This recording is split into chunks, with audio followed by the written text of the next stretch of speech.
Привет, дорогие друзья, и прежде всего спасибо вам большое за поддержку. Канал растет, прошлое видео перевалило уже за 170 тысяч просмотров, и это очень, конечно, приятно. Еще у нас теперь есть партнеры и специальные условия для наших зрителей.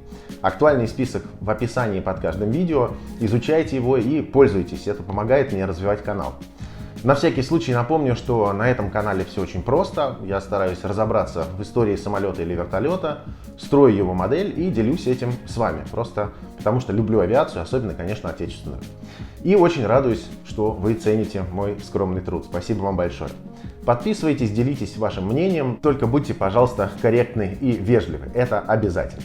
В прошлый раз мы начали знакомство с семейством Су-27, причем начали с конца, то есть самого современного представителя Су-35С. Если не видели ролик, обязательно посмотрите на канале. А сегодня, как и договаривались, речь пойдет о главном ориентире для Су-27 и всего четвертого поколения американском многоцелевом истребителе McDonnell Douglas F-15 Eagle. Строить мы будем модель от корейской фирмы Academy, и это будет одноместный вариант F-15C MSIP-2. Сравнений F-15 Су-27 великое множество, и городить еще одно мы не будем. Интереснее отметить несколько моментов из истории создания этих машин.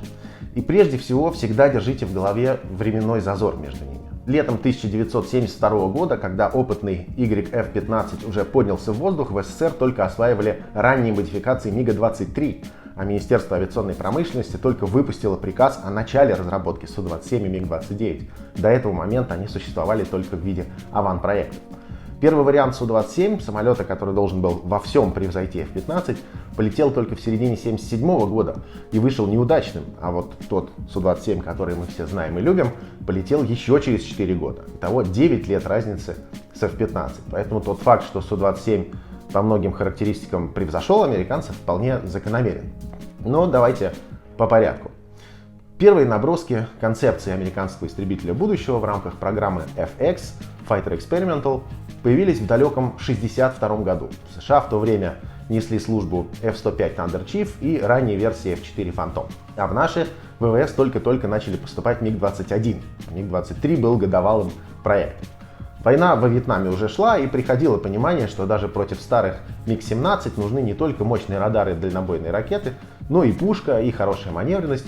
Ведь немало фантомов было потеряно просто из-за ошибок пилотирования. В пылу борьбы летчики нередко загоняли тяжелые самолеты за критические углы атаки и срывались в штопор. И вывод из этого штопора требовал, конечно, большого запаса высоты, который был не всегда. Но тогда, в начале 60-х, ближний маневренный бой истребителей все равно считался таким уходящим явлением, а главной угрозой виделись советские бомбардировщики, носители ядерного оружия. Причем их недвусмысленная демонстрация на авиационных парадах и праздниках только помогали выбивать Пентагону деньги из бюджета. И иногда Советский Союз откровенно блефовал. Например, в 1961 году в Тушино миссический бомбардировщик М-50 появился уже после принятия решений о закрытии проекта. Изначально FX задумывался, по сути, перехватчиком со скоростью в 3 маха и дальнобойными ракетами. Маневренность не оговаривалась вообще, зато были требования по возможности работы по земле и палубному базированию. Самолет тогда предполагался единым для ВВС и флота. В декабре 1965 года командование этих ведомств передало запрос на техническое предложение авиастроителям, и через 3 месяца был подписан контракт на исследование по формированию концепции. И его получили Boeing, Lockheed, North American и Fairchild. А Grumman и McDonnell, тогда еще без Дугласа, но с серийным фантомом в своем портфолио, вели работы за свой счет. Все эти участники представили в сумме более 500 вариантов компоновки будущего самолета. Но уже через год концепция резко изменилась. Во-первых, звездой Вьетнамской войны становились не новые модификации фантомов, а кондовый, простой, зато легкий, быстрый, маневренный и, что самое важное, дешевый советский МиГ-21. При грамотной тактике он мог навязывать ближний бой, в котором не оставлял шансов гораздо более тяжелым F-4. Соотношение потерь говорило само за себя: больше 100 фантомов против 50 мигов, причем новейшими и потому капризными ракетами АМ-7 Sparrow удалось поразить только около десятка мигов, остальные были сбиты в ближних боях либо пушками, либо ракетами Sidewinder. Второй момент — появление в Советском Союзе еще сразу 2 новых МиГов. Один — это истребитель МиГ-23 с крылом изменяемой стреловидности, прямой наследник МиГ-21. Обратите внимание на темп, да? МиГ-21 начал поступать на вооружение в 1961 году. 6 лет и уже смена поколений. Вот что значит гонка вооружений.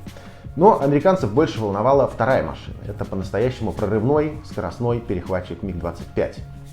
По традиции, опытные машины засветили летом 1967 года на авиационном параде в Домодедово. Так что именно МиГи стали главной причиной пересмотра концепции FX. Плюс к этому времени военно-морской флот США отказался от участия в программе FX и запустил в 1968 году свою VFX, где V — это Variable Geometry, крыло изменяемой стреловидности. Ее итогом стал Grumman F-14 Tomcat, о котором мы обязательно поговорим отдельно. Модель от Great Wall Hobby я уже присмотрел. Кстати, формально именно Tomcat является первым истребителем 4-го поколения, тем более, что полетел он впервые еще в декабре 70-го, на 1,5 года раньше F-15. Но для меня F-14 это скорее специализированный палубный перехватчик, а первый чистый истребитель 4-го поколения это все-таки Eagle. Новыми требованиями к программе FX стали меньшая максимальная скорость, это 2,5 маха вместо 3, отсутствие ярко выраженных ударных функций, но высокая тяговооруженность и малая нагрузка на крыло. То есть это залог отличной маневренности. По сути, целью FX было гарантированно превзойти любого соперника, читай, любой МиГ, в любом воздушном бою, дальнем или ближнем, ракетном или пушечном. Экзотические технические решения вроде подъемно-маршевых двигателей и крыло изменяемой стреловидности были отброшены, и в сентябре 1968 года уже финальные требования были высланы 8 компаниям, а в декабре 3 из них получили контракт на детальную проработку. Это были объединившиеся North American Rockwell, Fairchild Republic Hiller и McDonnell Douglas. Все 3 проекта были абсолютно разные по компоновке, и опять же интересно, насколько переплетены истории создания наших машин и американских. Все знают, что F-15 был ориентиром для Су-27, но конструкторы нашей машины осмелились на интегральную компоновку, это когда крыло и фюзеляж плавно переходят друг в друга. Собственно, поэтому аэродинамически Су-27 совершеннее. Так вот, F-15 тоже имел бы интегральную компоновку, если бы в конкурсе победила North American, которая осилила технически очень сложный бомбардировщик XB-70 Valkyrie. Кстати, суховцы, в свою очередь, до Су-27 создали как раз подобный и не менее сложный ракетоносец Т-4, он же изделие 100. А что вам напоминает компоновка, предложенная победителем конкурса FX McDonnell Douglas? Конечно, это же наш родной МиГ-25. Содрали? Скорее, поздно спохватились. Такая компоновка изучалась в НАСА еще в 50-х годах, но была признана недостаточно перспективной. А МиГ-25 убедительно доказал обратное. Нет сомнений, что компоновка сыграла в победе McDonnell Douglas большую роль, ведь советский суперперехватчик к тому моменту не просто интенсивно проходил испытания, но и штамповал один за другим рекорды скорости. Говорят, что свою роль в выигрыше McDonnell Douglas сыграли не только хорошие характеристики при умеренной степени технического риска, но и диверсификация загрузки компаний. North American Rockwell, например, готовился к крупному контракту на бомбардировщик Б-1, а Fairchild Republic Hiller на штурмовик А-10. А ведь еще был фактор географии размещения производств, чтобы в случае, например, ядерного удара не было потеряно несколько важных направлений авиапрома разом. Например, та же Fairchild Republic Hiller располагалась как раз рядом с производителем F-14 компанией Grumman. Может, поэтому их проект больше всего и напоминал как раз F-14, только с одним килем и с обычным крылом. Как бы то ни было, конкурс FX завершился в декабре 1969 года победой McDonnell Douglas. Самолет получил обозначение F-15 и имя собственное Eagle — Орел. Параллельно проходило еще несколько конкурсов на ключевые системы истребителя. Поставщиком двигателей была выбрана компания Pratt Whitney. Пушку, знаменитый 20-мм шестиствольный Vulcan, взяли у General Electric. Радиолокатор поставляла фирма Hughes. И, кстати, по первоначальному проекту радар для FX должен был иметь фазированную антенную решетку, но к моменту запуска F-15 в серию не успели, и первые варианты имели радар с щелевой решеткой. А первым в мире серийным боевым самолетом с фазированной антенной решеткой стал наш МиГ-31, полетевший через 3 года после YF-15. Конечно, знаменитому бекояновскому перехватчику я посвящу отдельный выпуск. Испытания опытного YF-15 и предсерийных машин шли в ускоренном режиме. Например, по сути, был пропущен этап обычных заводских испытаний и сравнений с летающими прототипами других финалистов программы FX. Их даже не стали строить. Но уже в 1974 году Eagle вышел на войсковые испытания, а еще через 2 года начались массовые поставки в ВВС США. Причем сразу 2 версий одноместного F-15А и двухместного F-15B. Заметим, что Су-27 еще не взлетел даже в изначальном неудачном облике. а новинкой отечественных ВВС был тогда облегченный МиГ-23МЛ. Степень унификации между F-15А и Б была очень высокой, немного отличалась только форма откидной части фонаря, который, кстати, задал новый мировой стандарт по части обзорности.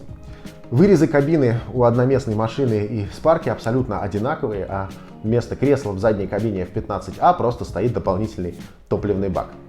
Красивое решение, которое, кстати, сейчас используется у нас на МиГ-29К и МиГ-35. Вообще, именно планер F-15, мне кажется, изюминкой этого самолета по сей день. Не в смысле аэродинамики, тут семейство Су-27 ушло вперед, и даже не в смысле материалов, немало композитов и титановых сплавов. И не по ресурсу, который сразу составлял 4000 часов, в 2 раза больше, чем поначалу было у Су-27. Все дело в открытой архитектуре F-15, которая была заложена еще на этапе программы FX и подразумевала постоянную и модульную модернизацию и рост функционала самолета. И этой идеологии должно было соответствовать не только электронное оборудование, но и весь самолет, начиная как раз с планера. Речь не о каких-то резервных объемах внутри фюзеляжа, а о том, что выводы есть силовых элементов, топливной системы и электросистемы, которые можно использовать и как детальки из лего лепить на самолет новые типы вооружения, различные прицельные контейнеры, аппаратуру разведки, связи, постановки помех и так далее. Простой пример. В арсенале F-15 есть не только классические подвесные топливные баки, но и вот такие огромные конформные под названием FastPack. Да, они 10 метров в длину, но они съемные. При помощи них можно не только на 70% увеличить боевой радиус, но и переконфигурировать подфюзеляжные точки подвески. Вместо 4 полуконформно размещенных ракет воздух-воздух на интегрированные в FastPack пилоны можно повесить 6 бомб МАК-82. Суммарная емкость FastPack более 4 тонн топлива, и были экспериментальные варианты с размещением внутри них блоков радиоэлектронного противодействия или, например, водно-спиртового раствора для снижения температуры воздуха на входе в компрессоры двигателей, чтобы, соответственно, увеличить отдачу. И даже был вариант с 2 дополнительными жидкостными реактивными двигателями по 2,5 тонны тяги каждый, например, для кратковременного сверхзвукового прорыва на большой высоте. Комплект FastPack стал базовым атрибутом ударной версии F-15E 1988 года, но впервые появился в 1979 году как раз на одноместном C и, соответственно, D двухместном. Правда, на них он использовался эпизодически, потому что в варианте истребителя завоевания господства в воздухе важнее было сохранение чистой аэродинамики и максимально возможной маневренности. Гораздо важнее были другие обновления по сравнению с ранними F-15A и B. Радар с цифровым процессором сигнала, новая цифровая система управления, снятие ограничений по перегрузке, доведение до проектных 9G и, конечно, возможность применять ракеты AMRAAM с активной радиолокационной головкой самонаведения. Они, правда, массово начали поступать только с 1991 года, а 10 лет до этого F-15C довольствовался старой ракетой АМ-7 Sparrow. Еще одну параллель между F-15 и семейством Су-27 можно провести, посмотрев на экспериментальную модификацию с длинным названием F-15 STOL MTD. К первой предсерийной спарке F-15B приделали большое переднее горизонтальное оперение в виде чуть переделанного стабилизатора от F-18 и плоские сопла с управляемым вектором тяги и реверсом. Было это в 1988 году, на 8 лет раньше дебюта нашего экспериментального Су-37, знаменитого борта 711. Главной задачей было исследование укороченных взлетов и посадок на поврежденные аэродромы. STOL как раз Short Take-Off Landing, а MTD обозначает Maneuverability Technology Demonstrator, то есть демонстратор технологий маневренности. Интересно, что применение УВТ в маневренном воздушном бою рассматривалось еще на заре программы FX, но даже с созданием эффектного демонстратора не нашло поддержки у американских военных, поскольку оно удорожало и утяжеляло машину, плюс плоская форма сопел подъедала тягу двигателей. Но главное — философия. Выигрыш в маневренности наступал на тех режимах, которых в реальном воздушном бою надо всеми силами избегать. Это малые и сверхмалые скорости, на которых самолет очень уязвим. В России же Су-37 с УВТ появился в тот момент, когда вместо совершенствования техники воздушного боя военные были заняты поиском денег на топливо и запчасти. А фирме Сухого надо было самой продвигать продукцию на внешних рынках. И вот на роль визитной карточки векторный пилотаж как раз подошел отлично.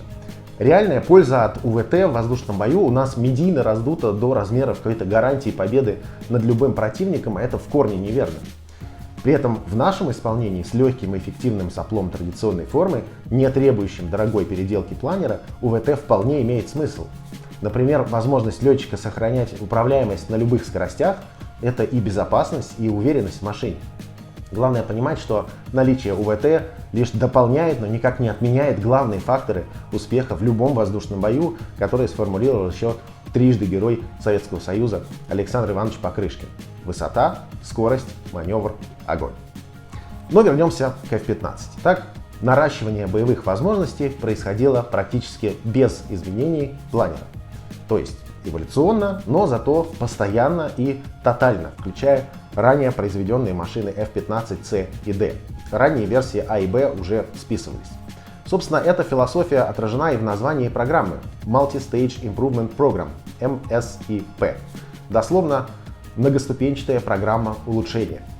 Наш самолет из состава 144-го истребительного авиакрыла ВВС США базировался сначала в Англии, а затем был приписан к авиабазе Фресно в Калифорнии, является модернизацией MSIP-2 с еще более продвинутым радаром, до 6 атакуемых целей, повышенная помехозащищенность и так далее. Самые современные средства навигации на него установлены, постановки помех и защищенные каналы обмена тактической информацией. Сегодня существуют и еще более продвинутые варианты F-15C. Например, на подавляющее большинство машин, включая, возможно, уже и этот борт, были установлены самые современные РЛС с активной фазированной антенной решеткой.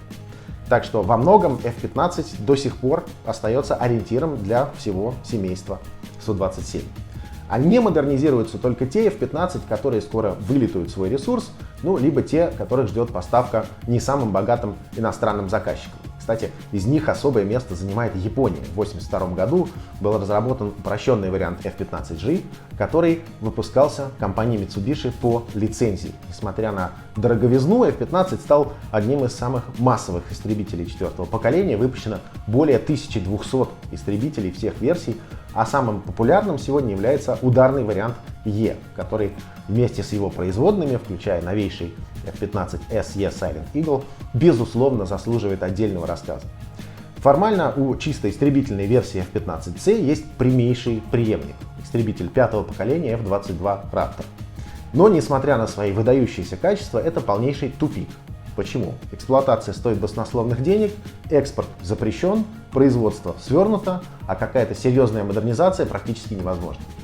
Поэтому Boeing, поглотивший McDonnell Douglas, продолжает и на внутреннем, и на внешних рынках продвигать новые версии F-15, прототип которого взлетел более 50 лет назад.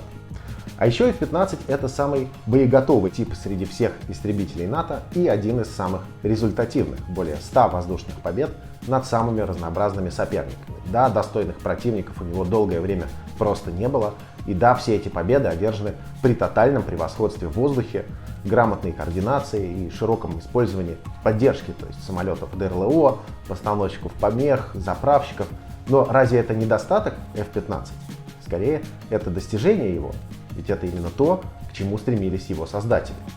Ну что, с прототипом определились. F-15C, MSIP-2, борт 8600167, авиабаза Фресно, 144-е истребительное крыло ВВС США, 2016 год. Поехали!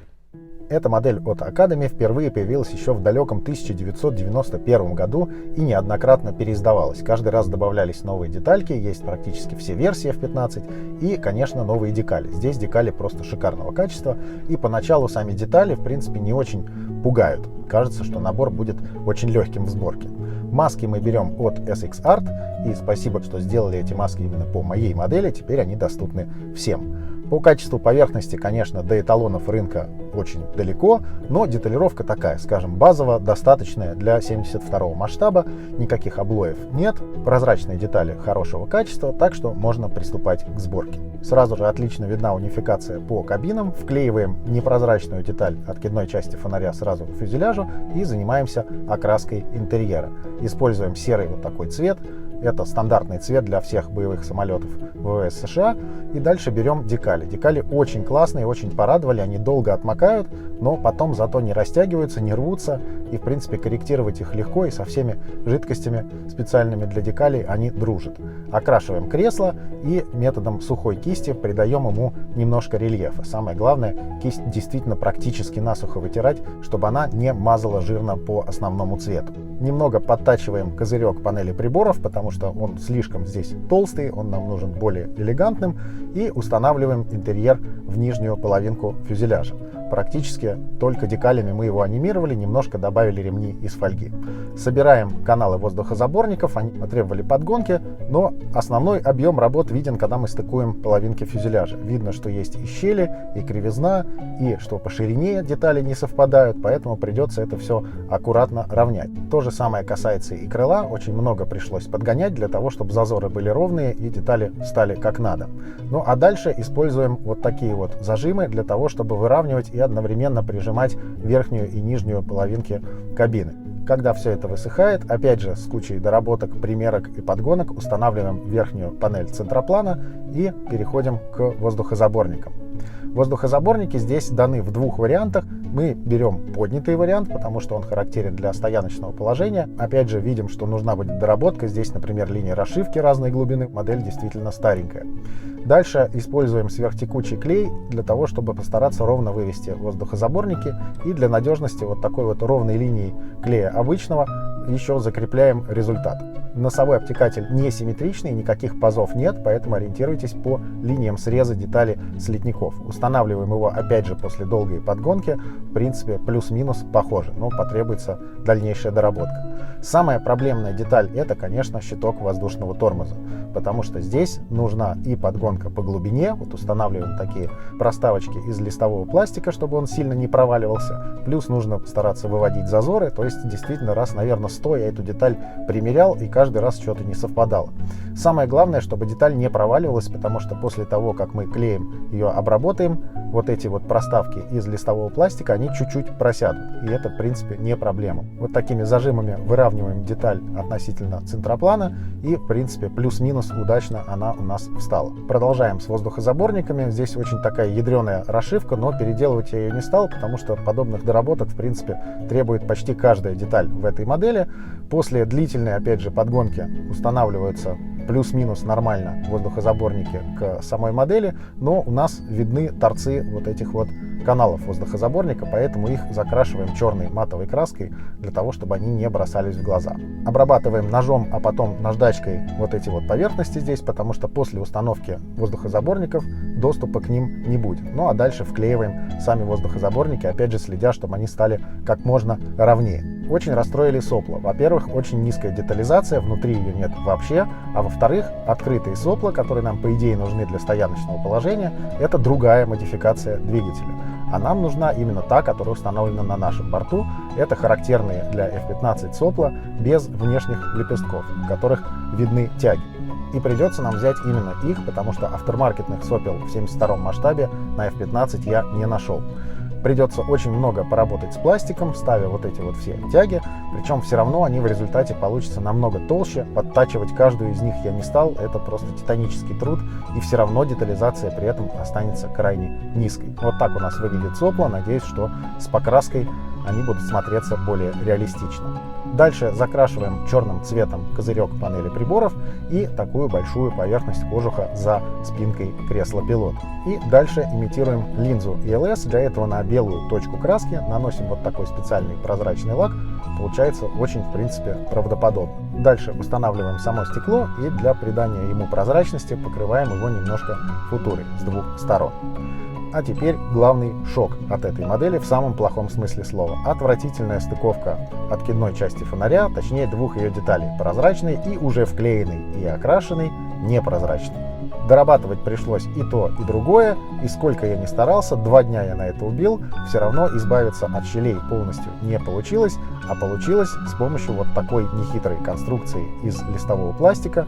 Делаем 2 полосочки, которые тщательно подгоняем по толщине, только потом вклеиваем, только потом подгоняем, опять же, зазоры выравниваем, чтобы они у нас не торчали наружу самолета при помощи наждачной бумаги, и только потом все это окрашиваем уже заново. Зато фонарь становится на свое место. Конечно, после такого количества манипуляций с фонарем он у нас очень сильно потускнел, поэтому полностью его восстанавливаем, то есть моем с мыльной водой, потом полируем и потом купаем в футуре. Результат получается на самом деле классный, потому что деталь очень многострадальная, но сейчас об этом точно не скажешь, потому что выглядит она абсолютно новой и прозрачной. Дальше фонарь ставим на место без всяких щелей и надежно защищаем масками. Маски ложатся по геометрии очень точно, и единственное, о чем нужно помнить, это что если фонарь выкупан в футуре, то ни в коем случае нельзя использовать жидкие маски для покрытия вот этих вот незакрытых областей. Поэтому здесь мы используем такой специальный малярный скотч, и все у нас должно быть очень надежно закрыто. Ну а дальше идет очень долгая и нудная подгонка всего и вся для того, чтобы вывести все поверхности и подготовить модель грунтовки. Заодно по мере подгонки можно какие-то доработки проводить. Например, здесь мы чуть-чуть тоньше сделали элероны и закрылки для того, чтобы придать модели большую реалистичность, потому что здесь пластик достаточно толстый. Швы все стараемся удалять, кое-где используем шпаклевки, где-то ее удается избежать. В деталях я всю подгонку показывать не буду, просто поверьте, что работы было много. Теперь при помощи скрайбера, во-первых, прорисуем недостающие линии расшивки, причем глубокие в местах отклонения закрылков, а заодно сделаем отклоненными вниз элероны, потому что у F-15 в стояночном положении оба элерона смотрят примерно на 15 градусов вниз. Опять же, скрайбером процарапываем очень-очень тоненькую, но очень глубокую линию. Дальше более таким мощным скрайбером ее углубляем и, в принципе, добиваемся постепенно того, что деталь у нас отделяется. Здесь самое главное не делать широкую линию между деталями. В реальности зазора там нет никакого, поэтому, используя разные острые инструменты, добиваемся того, что деталь у нас потихонечку отделяется. Дальше зачищаем места, которые остались у нас от среза. Все у нас должно быть ровненько, и вклеиваем элероны обратно на место, вот так вот, под углом 15 градусов. Опять же, ориентируйтесь по фотографиям. Фотографий полно, где F-15 стоят на стоянках. Скрайбером же проходимся по тем местам, где мы особенно усердно орудовали наждачкой, для того, чтобы восстановить расшивку, и углубляем места отклонения рулей направления, для того, чтобы они были более контрастны. Устанавливаем на место кили и немножко дорабатываем посадочные фары, высверливаем их внутренность для того, чтобы потом сымитировать их более реалистично. Дальше разгадываем ребус с антеннами, потому что, как и написано в инструкции, те, которые отлиты заодно с фюзеляжем, надо полностью срезать и установить только те, которые нужны. Опять же, ориентируйтесь по фотографии. Наконец-то все готово к грунтовке, поэтому к ней и приступаем, переезжаем в малярный цех. Тоненькими слоями наносим грунт. Если какие-то косяки вылезли, их устраняем, они обязательно вылезут после такого количества доработок. Дальше окрашиваем ниши шасси белым цветом, потом шины окрашиваем черным цветом, диски тем же самым белым цветом и приступаем уже к пришейдингу. Тоненькими темными линиями проходим по линиям расшивки для того, чтобы изобразить стыки панели и модель, чтобы выглядел у нас более рельефно. Я все время использую краски Akan, и мне очень радостно, что именно Akan стал первым партнером моего канала и выпустил наборы красок по мотивам моих видео, включая и эту модель. Все подробности смотрите в описании. Очень тонкими слоями сильно разбавленной краски, я разбавляю где-то процентов на 30-40, чтобы не загубить пришейдинг, наносим цвет пятен камуфляжа сначала, а затем распечатываем модель в масштабе 1:72, подогнать его несложно, для того, чтобы он соответствовал как раз модели. Дальше вырезаем пятна камуфляжа и крепим их на двусторонний скотч, а потом всю эту конструкцию аккуратно и опять же не сильно прижимая, чтобы не оторвать потом краску, крепим на модель. И вот толщина этого двустороннего скотча, он у меня такой вспененный, где-то 1,5-2 мм, этого как раз хватает, чтобы обеспечить неровную, не совсем четкую границу перехода цветов. А дальше основным цветом задуваем сначала низ модели, а затем и сверху. Главное здесь не лить слишком много краски в одно место, иначе у нас получится очень резкая, а еще и местами и неровная граница перехода. Поэтому вот так вот аккуратненько проходимся всю модель. Затем устанавливаем стойки шасси, сначала основные, потом носовую. Очень, кстати, они миниатюрные по сравнению с тем же Су-27. И переходим к металликам. Сначала алюминиевым цветом, предварительно, конечно, все хорошенько замаскировав, покрываем капоты двигателей снизу и сверху. Опять же, ориентируемся по фотографиям для того, чтобы у нас границы получились именно там, где надо. Инструкциям в этом смысле доверять нужно меньше. А потом чуть-чуть цветом легированная сталь, как бы немножко наносим такой оттенок на разные панели, для того, чтобы не были они у нас совсем прямо одинаковыми. Снимаем малярный скотч, очень аккуратно, здесь мы видим кусочки краски остаются, но это с другого скотча. И дальше занимаемся соплами, различными опять же металликами, опять же ориентируясь по фотографиям. Дальше наносим металлики аккуратно кисточкой на оперение ракет и немножко дорабатываем ракеты АМ-120 Амрам, рассверливая их заднюю часть, потому что слишком плоские они даны в наборе. Вот так вот аккуратно ножом мы их рассверливаем, получается значительно более реалистично. Внутреннюю часть сопел я решил анимировать вот так вот белым пигментом таким водорастворимым, потому что изначально сопла не анимированы внутри вообще никак, рельефа там никакого нет. Устанавливаем сопла на модель, также устанавливаем всякую мелочевочку, типа створок шасси, и покрываем модель первым слоем лака. Лак, конечно, должен быть здесь глянцевый, потому что нам предстоит нанесение декалей. Если их наносить на матовый лак, то они будут серебриться, поэтому только глянец, и при помощи специальных жидкостей огромное количество декалей сначала наносим на ракеты, на все поверхности, на корпус ракеты и так далее. Ну и потом наносим декали на сам самолет. Тут их гораздо меньше, это опознавательные знаки, бортовые номера. И опять нестыковка. Декаль люка системы дозаправки в воздухе намного больше, чем на расшивке. Ничего с этим не поделаешь. Также очень весело, что декали даны на те створки, которые закрыты. То есть их нужно вырезать, если мы хотим эти декали применить. Чуть не забыли покрасить вот эту решетку за кабиной металликом, поэтому аккуратненько малярным скотчем ее вот так вот обкладываем и подкрашиваем. Следующий слой, и опять у нас лак глянцевый, для того, чтобы сделать смывку. Покрываем аккуратно всю модель и, конечно, покрываем не только планер, но и все, что на него будет навешиваться. Теперь переходим к смывке. Сначала, стараясь минимальное ее количество использовать, проходимся по всем линиям расшивки, по всем решеточкам и по всем элементам, которые мы хотим выделить. Особенно аккуратно нужно действовать около фонаря, потому что если смывка попадет под маски, будет очень-очень плохо. А дальше ватной палочкой, смоченной в White Spirit, мы удаляем аккуратно излишки смывки. Сама модель при этом защищена, потому что White Spirit никак у нас не взаимодействует с акриловым лаком, которым модель покрыта. Дальше можно подсобрать вот такие вот мощные пилоны, на которые разом устанавливаются и подвесные топливные баки, и сразу две ракеты воздух-воздух. И потом потихонечку покрываем аккуратными тоненькими слоями модель уже матовым лаком, потому что эффекты, которые мы будем наносить, наносятся на матовый лак, в отличие от декалей, которые наносятся на глянец. Это очень важно и для того, чтобы эффекты хорошо получались, и для того, чтобы декали приваривались. Теперь все у нас готово к окончательной сборке. Вот так вот на обычный клей крепим колеса шасси. И очень важно, во-первых, правильно их спозиционировать, во-вторых, дать хорошо им просохнуть, потому что колеса в раскоряку очень портят впечатление даже об очень классно собранной модели. Поэтому аккуратность тут превыше всего. А дальше наносим вот такие вот эффекты. Это такие масляные, топливные подтеки различные. Защищаем те части, которые не хотим этими эффектами обрабатывать малярным скотчем, а то, что хотим, аккуратно вот таким вот спонжиком наносим эти эффекты. Ну и дальше просто устанавливаем вооружение, устанавливаем вот эти вот подсобранные чуть раньше пилоны.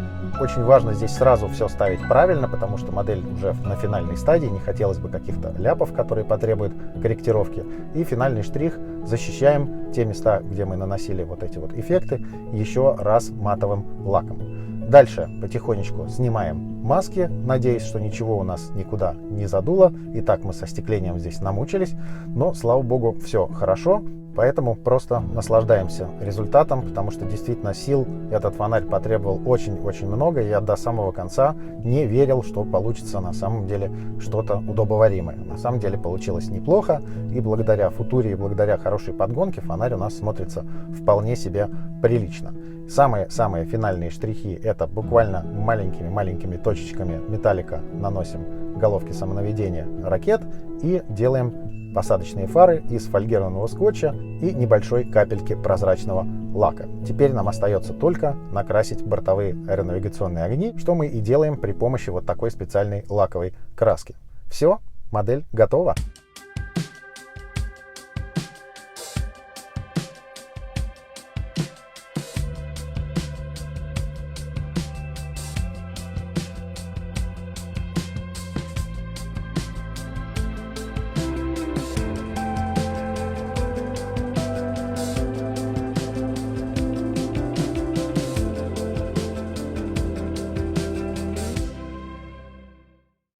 Вот такая получилась история и такая получилась модель. Живьем посмотреть в России на F-15C в самое ближайшее время по понятным причинам не получится, но когда времена были попроще, иглы очень здорово смотрелись на авиасалонах МАКС. Четкий, быстрый пилотаж с постоянно высокими перегрузками. По-моему, это не менее зрелищно, чем большие углы атаки и сверхманевренность. Кстати, ради интереса было бы здорово посмотреть на пилотаж Су-27 по тому же профилю. Да и с американскими пилотами было пообщаться интересно и приятно, потому что они с удовольствием рассказывали о своей технике и очень уважительно отзывались о нашей. Не только потому, что были в гостях, но и потому, что противника лучше переоценить, чем недооценить. Подписывайтесь здесь и в группе ВКонтакте, чтобы следить за новыми стройками, и читайте описание ко всем видео, там будут обновляться специальные условия от партнеров канала. Это очень поможет мне его развивать. А в следующий раз мы вернемся к семейству Су-27 и обсудим тяжелую судьбу нашего авианосного флота, а заодно соберем классную модель палубного красавца Су-33 от звезды со множеством интересных дополнений. Всего вам доброго и до новых встреч!